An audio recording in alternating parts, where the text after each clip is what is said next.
Hello friend, स्वागत है आप सभी का अपने चैनल एनसीईआरटी एजुकेशन में। यहाँ पे हम क्लास 9 की ज्योग्राफी स्टार्ट की थी हमने और अब तक हमने 3 चैप्टर कंप्लीट कर चुका है, जहाँ पे एक्सरसाइज भी उसकी कंप्लीट हो चुकी है। और कल से हमने स्टार्ट किया था 4th चैप्टर क्लाइमेट, और इसके बाकी रिमेनिंग सेशन को आज कंप्लीट किया जाएगा।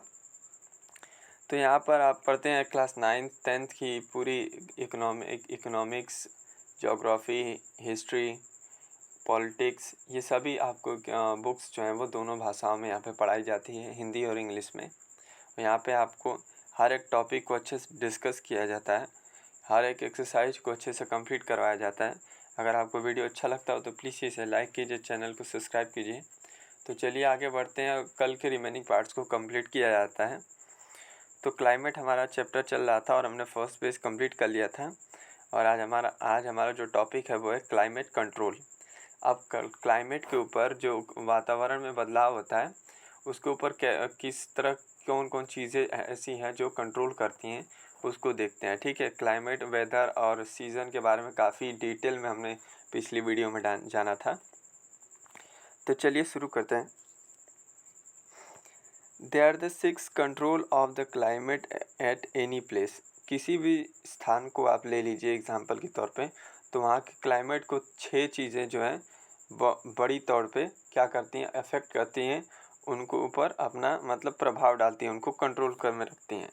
मतलब ओवरऑल ये समझ सकते हैं कि इन्हीं 6 चीज़ों के कारण वहाँ किसी प्लेस का क्लाइमेट जो है वो बना हुआ होता है, मेंटेन हुआ रहता है, और यही 6 चीज़ें उन्हें कंट्रोल करती हैं बड़े पैमाने पे।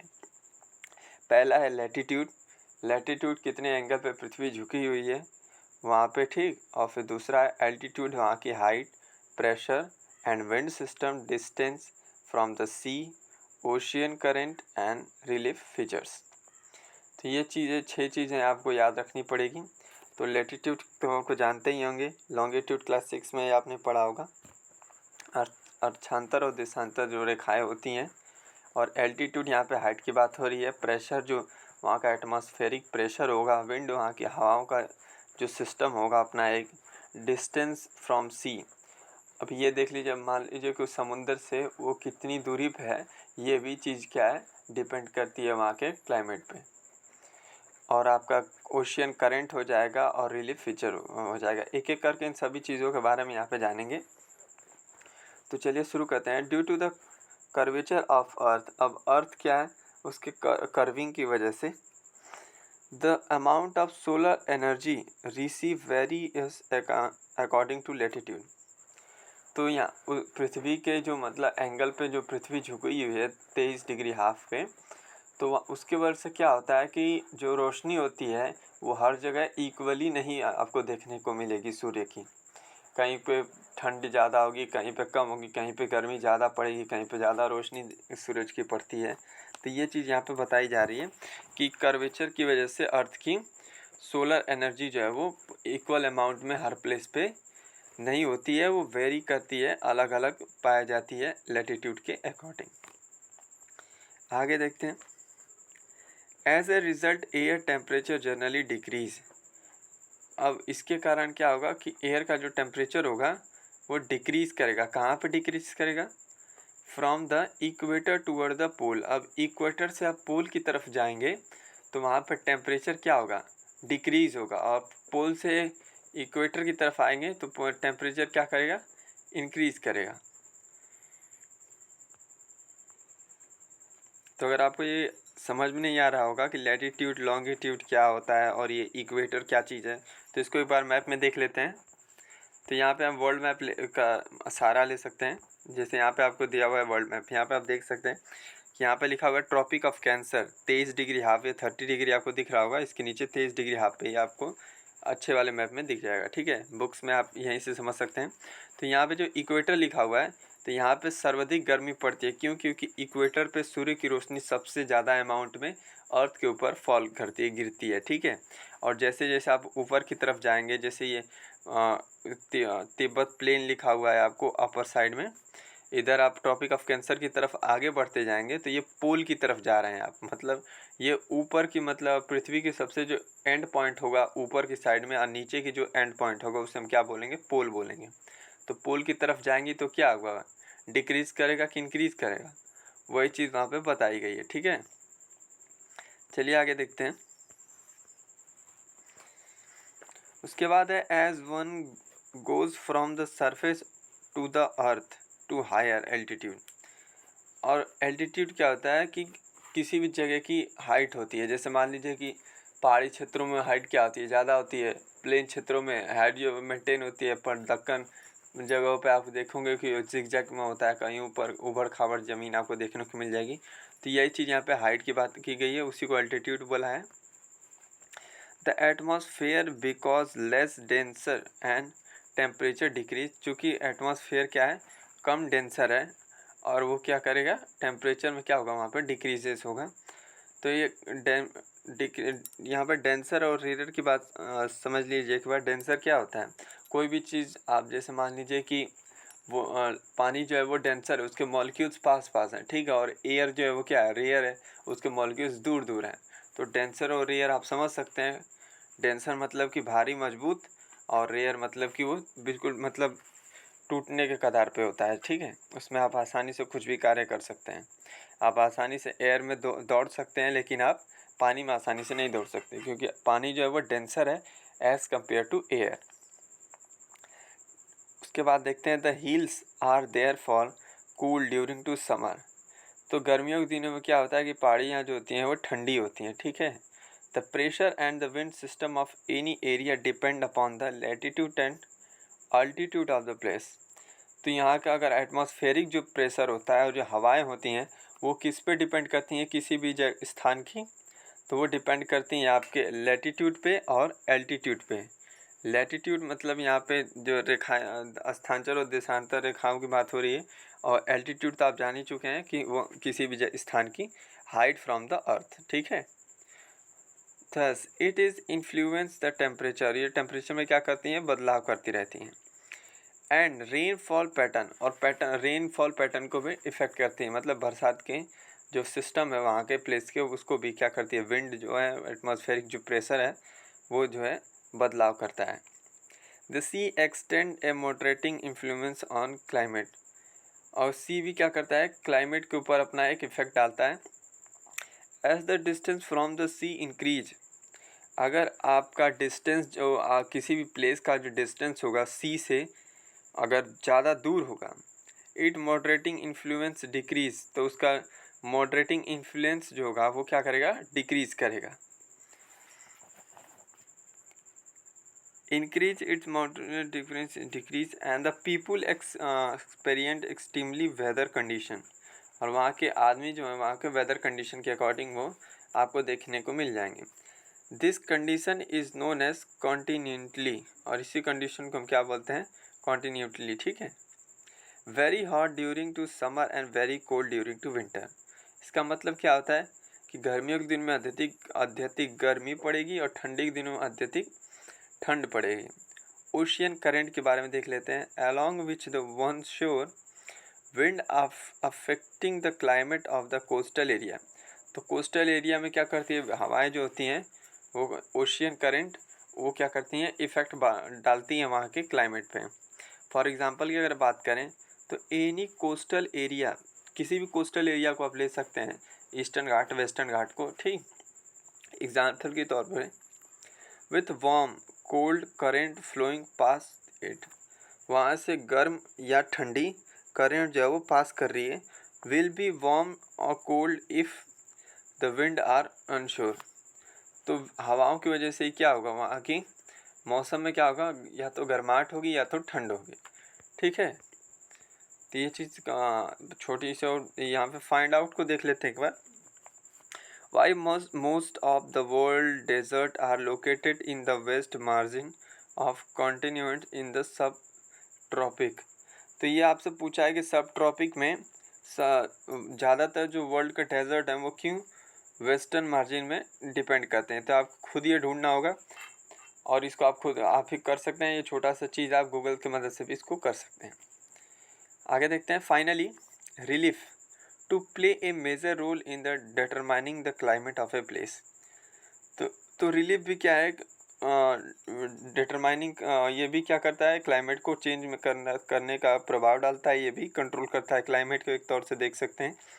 High mountains act as barriers from cool hot wind, और हाई माउंटेन्स में आपको ठंडी हवाएं और गर्मी हवाएं भी देखने को मिल जाती हैं। They may also cause precipitation if they are high enough and lies in the path of the rain bearing wind. तो यहाँ पे बरसात भी होती है, जो रेन बियरिंग विंड्स होते हैं, जो हवाओं में बरसात होती है, वो आपस में टकराते हैं, तो यहाँ पे आपको बरसात भी देखने को मिल जाएगी। The levered side of the mountains remains relative dry, और उसके आसपास के जो मतलब साइड होते हैं माउंटेन्स के, वो क्या होते हैं, लगभग सूखे ही पाए जाते हैं। तो ये वाला ख़त्म होता है। तो चलिए दूसरा जो टॉपिक है उसको स्टार्ट करते हैं, फैक्टर अफेक्टिंग इंडियन क्लाइमेट। अब यहाँ पे इंडियन क्लाइमेट्स को, जो हमारे देश की क्लाइमेट में जो अफेक्ट करने का जो फैक्टर्स होता है उसके ऊपर डिस्कस करते हैं। तो पहला है लेटीट्यूड। अब हमारे देश के लेटीट्यूड के हिसाब से भी यहाँ पे क्लाइमेट में आपको बदलाव देखने को मिल जाता है। वो किस प्रकार मिलता है यहाँ पे देख लेते हैं। The tropic of cancer passes through the middle of the country. अब हमारे कंट्री जो है उसके बिल्कुल बीचों बीच क्या है, ट्रॉपिक ऑफ कैंसर पास करती है, फ्रॉम रन ऑफ कच्छ से लेके west in Mizoram in the east, Mizoram के ईस्ट की तरफ पास करती है। इसको एक बार मैप में दिखा देता हूँ मैं। यहाँ पे आप देख सकते हैं ये लिखा हुआ ट्रॉपिक ऑफ कैंसर, और ये हमारा कंट्री इंडिया है, Arabian sea, bay of Bengal. तो आप देख सकते हैं कि ऑलमोस्ट हाफ हमारा ट्रॉपिक ऑफ कैंसर में पड़ता है, और उसके ऊपर सब टॉपिक ऑफ कैंसर पड़ेगा, ठीक, टेम्परेचर जोन जिसे बोला जाता है। तो यहाँ से रन ऑफ कच्छ से ये पास कर रही है और मिजोरम के ईस्ट से निकल कर आगे जा रही है। यही कौन सी लाइन है, इसे हम ट्रॉपिक ऑफ कैंसर बोलते हैं। और नीचे आपका यहाँ पे मालदीव से थोड़ा नीचे पड़ता है इक्वेटर पे, ठीक, ये इक्वेटर पड़ गया। तो आपको समझ में आया होगा कि टॉपिक ऑफ कैंसर क्या चीज़ है। तो चलिए अब देख लेते हैं अगले को। Almost half of the country, और ये हमारे देश को लगभग 2 हिस्सों में बांटती है। कौन, ट्रॉपिक ऑफ कैंसर जो लाइन है। Lying south of the tropic of cancer belongs to the tropical area. अब जो ट्रॉपिक ऑफ कैंसर जो लाइन पास करे इंडिया से, तो जो गुजरात से मिजोरम की तरफ जा रही है, तो मध्य प्रदेश छत्तीसगढ़ होके जो जाएगी रेखा, उसके नीचे वाला जो सभी स्टेट होंगे, जब सारे प्लेस होंगे, वो आपके ट्रॉपिकल एरिया कहलाएंगे, ठीक है, वो ट्रॉपिक जोन में पड़ेंगे। ऑल द रिमेनिंग्स एरिया, और बाकी जो बची हुई ऊपर की नॉर्थ की तरफ जो एरिया है, उसके ऊपर की, गुजरात के ऊपर की कश्मीर तक की सारी एरिया जो है वो किस में पड़ेगा, तो वो हमारा पड़ेगा लीज इन द सब ट्रॉपिक, और उसे हम क्या बोलेंगे, सब ट्रॉपिक में बोलेंगे। ट्रॉपिक ऑफ कैंसर लाइन के जितने भी नीचे प्लेस इंडिया के हैं उसे ट्रॉपिकल बोल देंगे, और उसके ऊपर वाले को सब ट्रॉपिकल बोलेंगे, ठीक है। इंडिया के मतलब प्लेस के बारे में यहाँ पे बातचीत हो रही है सिर्फ। उसके बाद देख लेते हैं, therefore India climate has characteristics of tropical as well as sub tropical. तो इंडिया के पास क्या है, दोनों प्रकार की क्लाइमेट्स आपको देखने को मिल जाएंगी, ट्रॉपिकल और सब ट्रॉपिकल। इससे हमारी बेनिफिट भी है कि हम ट्रॉपिकल एग्रीकल्चर भी कर सकते हैं और सब ट्रॉपिकल एग्रीकल्चर भी कर सकते हैं, ठीक है। अगला टॉपिक है एल्टीट्यूड। अब हाइट की बात की जाएगी। India has mountain to north. अब नॉर्थ में आपको इंडिया में क्या मिलेगा, चाइना साइड, आपका कश्मीर साइड आपको देखने को क्या मिलेगा, पहाड़ियाँ मिलेंगी। Which has a average height of 6 kilometre, जिसकी हाइट क्या लगभग 6000 मीटर है। India also has a vast coastal area, और ये तटीय क्षेत्र भी भारत के पास काफ़ी बड़ा है। Where the maximum elevation is about 30 meter, जहाँ पे 30 मीटर की ऊंचाई आपको देखने को मिल जाएगी कोस्टल एरिया में। The Himalaya prevent the cold wind from the central Asia, और हिमालय क्या करता है, प्रिवेंट करता है ठंडी हवाओं को सेंट्रल एशिया से, ठीक है। From the entering the sub continent, वो क्या करता है, वहाँ से हमारे सब कॉन्टिनेंट में ये हवाएं जो हैं वो एंटर करती हैं। It is because of these mountains that these subcontinents experience comparatively middle winds are compare to central Asia. तो इस सेंट्रल एशिया में काफ़ी ठंड पड़ती है, क्योंकि वहाँ पे भी माउंटेन्स काफ़ी बड़े बड़े आपको देखने को मिल जाएंगे। तो चाइना में ज़्यादा प्लेस क्या है, ठंडी प्रदेश आपको देखने को मिल जाता है। ठीक है, तो उसके बाद ये ख़त्म होता है। इसके बाद ये प्रेशर एंड विंड की बात कर लेते हैं अपने कंट्री के लिए। The climate and associated weather. अब कंडीशन इन इंडिया, अब हमारा जो क्लाइमेट है और जो उसके कारण जो वेदर बनता है जो हमारे इंडिया में, are governed by the following atmospheric condition. वो कुछ एटमॉस्फेरिक कंडीशन आपको दी गई है, इनके कारण ही क्या होता है, क्लाइमेट जो है वो और उसका वेदर जो है कंडीशन उसके अफेक्ट करती है। ठीक, उसको देख लेते हैं एटमॉस्फेरिक कंडीशन क्या क्या है हमारे देश के लिए। प्रेशर एंड सब सरफेस विंड। अब वहाँ का एटमॉस्फेरिक, हमारे देश का एटमॉस्फेरिक बता रहा है प्रेशर, और उसके सरफेस विंड्स की जो सरफेस पे हवाएं हैं उसके ऊपर बताया जा रहा है। ये चीज़ें भी क्या करती हैं, इफेक्ट करती हैं हमारे क्लाइमेट को। अपर एयर सर्कुलेशन। अब अपर एयर की सर्कुलेशन भी क्या करती है, हमारे ऊपर इफेक्ट करती है, हमारे कंट्री के ऊपर। And western cyclonic disturbances and tropical cyclone. तो ये वेस्टर्न साइक्लोन और ट्रॉपिकल साइक्लोन भी क्या करता है, इफेक्ट करता है हमारे क्लाइमेट पे। आगे देख लेते हैं। India lies in the region of the north easterly wind. और इंडिया कहाँ पे पड़ता है, नॉर्थ ईस्टली विंडली विंड्स, हवाओं की तरफ, मतलब इसका रीजन पाया जाता है। मतलब हमारे जो और हवाएं बहती हैं वो कौन सी हवाएं हैं, north easterly winds. This winds originate from the सब tropic to high pressure belt of north. और ये हवाएं कहाँ चलती हैं, सब ट्रॉपिकल रीजन में चलेंगी हाई प्रेशर पे, और ये नॉर्थ की तरफ नॉर्दर्न हेमिस्फीयर में आपको देखने को मिल जाएगी हमारी कंट्री। ठीक, नॉर्दर्न हेमिस्फीयर और सदर्न हेमिस्फीयर को यहाँ आपको एक बार समझ लेना चाहिए। तो नॉर्दर्न हेमिस्फीयर क्या पे है, इक्वेटर से ऊपर की जितनी भी चीज़ें हैं वो नॉर्थर्न हेमिस्फीयर है, और इक्वेटर से जितनी भी नीचे की हैं वो सदर्न हेमिस्फीयर है। और ये उसके बाद आगे आगे कंप्लीट करते हैं। दे ब्लो साउथ, और ये साउथ की तरफ ब्लो करती हैं। Get differences to the right due to the coastal floors. Coriolis force की वजह से क्या होता है कि ये फिजिक्स में आप पढ़ेंगे कि क्लोराइड फोर्स क्या होता है। तो क्लोराइड फोर्स की वजह से क्या होता है कि हवाएं जो हैं वो साउथ की तरफ फ्लो करती हैं। तो अभी आपको इतना याद रखना चाहिए कि जो क्लोराइड फोर्स की वजह से हवाएं क्या करती हैं, साउथ की तरफ फ्लो करती हैं नॉर्थर्न हेमिस्फीयर में, और जो साउथर्न हेमिस्फीयर में क्या होगा कि हवाएं जो हैं वो नॉर्थ साइड में फ्लो करेंगी। और ड्यू टू ये कोलिजन फोर्स की वजह से ये होता है। On the towards the equatorial low pressure area generally these winds carry very little moisture. तो ये क्या करती हैं, ये बहुत कम मॉइस्चर अपने ऊपर, इसके एटमॉस्फेयर में आपको काफ़ी कम ह्यूमिडिटी, कम बरसात वाले बादल आपको देखने को मिल जाएंगे। As the originated and the blow over land. और ये क्या करती हैं, हवाएं जो हैं वो ज़मीन के ऊपर बरसात होती है और वह क्या करती हैं, वहाँ पे फ्लो करती रहती हैं। Therefore the bringing little और नॉन रोल रेन। और ये इसी के कारण क्या होता है कि हवाओं के कारण ही क्या बरसात होती है और नहीं होती है।